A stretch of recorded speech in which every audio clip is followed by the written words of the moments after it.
My name's Sebastian Park. I'm here to talk quickly about streaming versus esports. Just real quickly, a little quick background about myself. I'm a writer and consultant in the esports space. Up until about a month and a half ago, I was the CEO and co-owner of Team Archon, which is a multi-game esports organization. We did mostly Hearthstone. You might have heard of Moz. We also did Dota. Those are our Dota guys right there, good-looking group. And then prior to that, or even during then, we did a lot of like League of Legends, Counter-Strike Go, looked into a lot of different games that you will see or have heard of and will hear of in the future. Prior to that, I ran esports and digital initiatives at Namecheap. If you haven't heard of Namecheap, Namecheap is great. They're a domain registrar. They support things I love, like net neutrality. I don't even work for them. I just like talking about them. And they were one of the first guys to get into the esports space. Really good guys over there. Highly recommend them. And I don't know if any of you guys here are game developers, but prior to that, I worked at a cross-compiler company called App Portable as a technical product manager, helping port games like Osmos to Android. So that was a little bit of there. Like we talked about earlier, what we're going to be talking about right now is basically the difference between esports and streaming. These are completely different and separate industries, and it's really sad because we find ourselves very much enthralled in this idea of this hype of esports and how big it is and how amazing it is that we like lose track of the fact that there are multiple parts of this new industry. Back when Twitch first came out to the forefront around 2011, 2012, we had a lot of esports in the form of StarCraft, a lot of Let's Plays in the form of, Day and Night and everybody else. And so it's one of those things where we now are at this crossroads where we have a lot of really amazing things about esports, really a lot of amazing things about streaming, but those are two separate industries and really should be treated as such.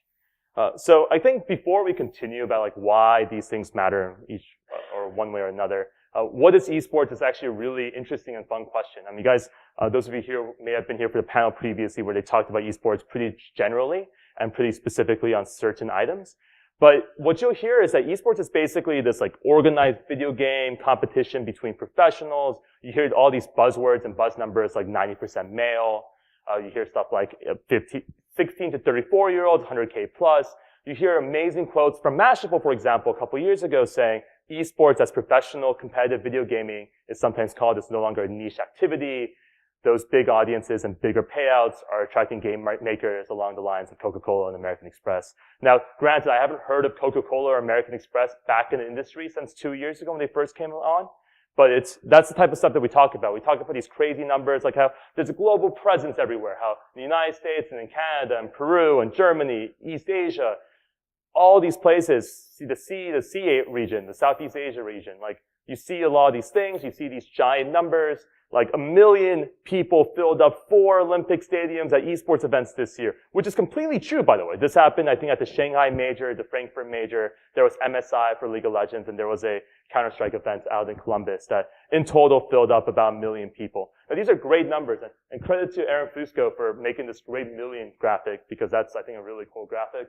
And it's the type of, like, this is actually, like, straight up a slide I used to show people who would sponsor the teams. Like, hey, look at this, 1 million people.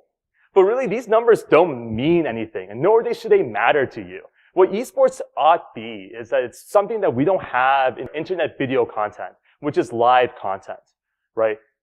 I, as a hardcore NBA fan and a fan of Kobe Bryant, have watched Kobe Bryant's last game again last week, months later. But for the most part, most people watch the NBA and real sports and traditional sports live with their friends, with their families, at events, at arenas. Similarly, esports is really interesting as a very interesting medium that garners and deserves the type of hype it has because it's a live content creating platform.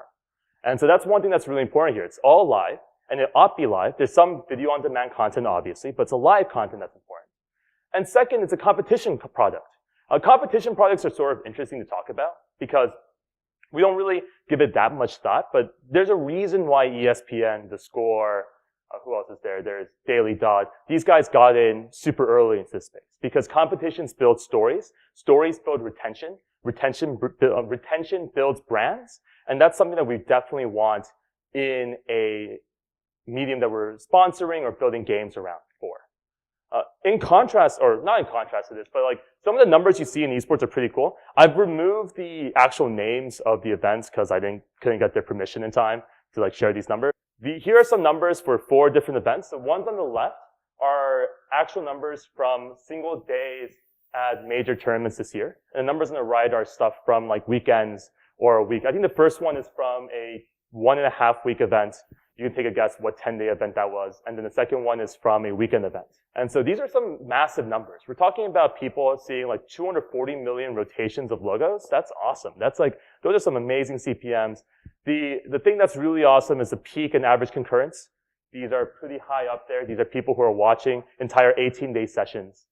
18-hour sessions over a day. That's a lot of hours to consume content over. That's like 6 hours. That's actually 6 hours of sleep.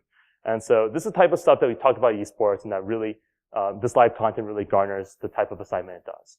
In contrast, streaming is really just like Let's Plays at this point that move from a video on demand YouTube type websites over to Twitch or to YouTube Live or Azubu or Hitbox, or I'm forgetting some Mob Crush.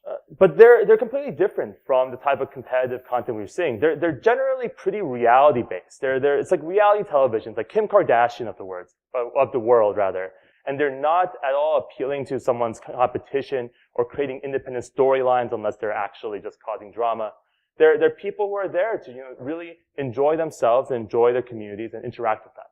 It's very similar in theory to, say, American Idol, right? American Idol is a great example because it's generally scripted content. There's some reality elements to it. And the engagement from the community is what really drove it to being the premier reality television vehicle back in the early 2000s. Similarly, that's exactly what's happening with streaming. Streaming numbers are actually larger and more awesome than esports numbers. And that's something that people don't talk about very often. But streamers independently, because they generate so many played hours a week, like these guys are playing anywhere from 30 to like 80 hours a week, the amount of content and viewable hours you generate sometimes eclipse and generally eclipse that of any individual team playing an individual game. These are real people, real numbers. The first number accounts for followers on Twitch. The last subscriber number accounts for subscribers on YouTube. These guys are generating millions of viewable hours a month. And that's quite a large amount. The follower accounts are pretty sizable too. The followers on the second line, or on the fourth line rather, correspond specifically to that on Twitter. And this is like a very engagement heavy focus for these streamers. Now, given that they are personality driven and they have a cult of personality, and that's the type of people they bring together, it sort of makes sense that when you're engaging with esports brands and franchises, you're associating your game or brand with your organization. And then when you sponsor an individual streamer, you pick up their personal brand. Now, this may just seem rhetorical, it may seem circular at best, but this is an incredible, an important distinction. This guy right here is a sponsorship funnel, right? Like you see brand awareness becoming activations, becoming conversions, and this is applicable to games as well, so you can switch up brand with game awareness. People first hear about your game, then they check out your game, and then they convert to playing your game. This funnel doesn't really work for both groups. Like if you try to focus on esports and you end up with a cult of personality, you may not get the type of awareness you want across the different types of people you want. And that's where it's really important. A guy like UKGO Monkey, who's actually really funny, you should totally check out his videos. He plays Guitar Hero 3, which, believe it or not, came out in 2007, so that's 9 years ago now. And he plays every song to 100%, meaning that he doesn't miss a single note, which means like he plays Through the Fire and Flames, which if you've ever played Guitar Hero is an impossible song to complete, let alone finish without missing a note. He has people who are actively talking to him and encouraging him along while he plays these songs. He's the type of person who, if you're engaged with him. In contrast, an organization like Team Liquid, you're just buying into their stories. You're buying into the fact that these guys, like Hungry Bucks just won EVO this past weekend, which is a huge spoiler for those of you who haven't seen EVO. But like I said, most people watch content live, so I think I'm good here. Like Hungry Bucks won. He's associated with Liquid. You have an association with HyperX, you have an association with Razer, you had an association with Namecheap. These are the types of associations you see in traditional esports. As a result, what you end up seeing is this like very much different section or differentiation between esports and streaming. You see esports being able to do stuff like brand awareness, activation, but really struggling at times to do conversions, which show in type of financials that they see. And on the flip side, you see streamers being able to really generate the type of activations and conversions you want because you know a little bit better about how and what type of audience they have and what you should target with them. And this is the type of stuff that you see in esports versus streaming. And this is just like the tip of the iceberg in terms of the differences between these two industries. And so given that the financials of these industries are so disparate, it makes no sense to keep them together and try to tackle them together. Some questions that we've heard oftentimes, and I've seen this a few times, it's like, oh, like if I want to get my brand message across, who should I sponsor? Should I sponsor QtPie? Should we, like I am QtPie, the League of Legends streamer? Should I sponsor Team Liquid or Cloud9? Well, obviously Cloud9 is going to be more expensive than QtPie. And the reason is because there's a premium for better branding. There's a premium for winning. And if you are dietary supplements and you just want to sell your products, it makes more sense to sponsor a streamer who's able to generate that type of content than it does a quality brand. Now, that's the type of stuff where I really want to, if you want the greatest number of individuals talking to you, you almost certainly should go for the cheaper option. The cheaper option is streaming, and then you should focus on streaming and worry about the type of activations and conversions you'll see in that space. Couple quick notes, since I'm going to wrap up and leave it up for some questions now. One thing is that you should, I would highly recommend for those of you who are interested in this space and looking into the different types of gamers versus in esports versus streaming, what you optimize for is often what you'll get. If you go into a meeting with a CMO and you tell them, hey, we're going to optimize for CPMs, we're going to optimize for cost per viewable hour, this is the cheapest it's ever been. You're getting cents on the dollar in terms of viewable hours right now. And it's amazing. And if that's what you want, you'll get it. But if you want to optimize for brand and growth impact, it's almost certainly the case that there are organizations in esports and other games that you should look at, but you won't see those type of activation numbers that we talk about in the more nebulous esports, because those are associated with streaming. If you want that, you should go to streaming. If you want more brand impact, you should really go into esports specifically. Final point, which is sort of for, I don't know how many of you guys are game developers or game publishers, but basically, if you want to create a competitive game, I think Super Evil Megacorp with Vainglory is doing incredibly well. I think you should definitely develop an ecosystem. You should sponsor the scene. You should invest in supporting the community action.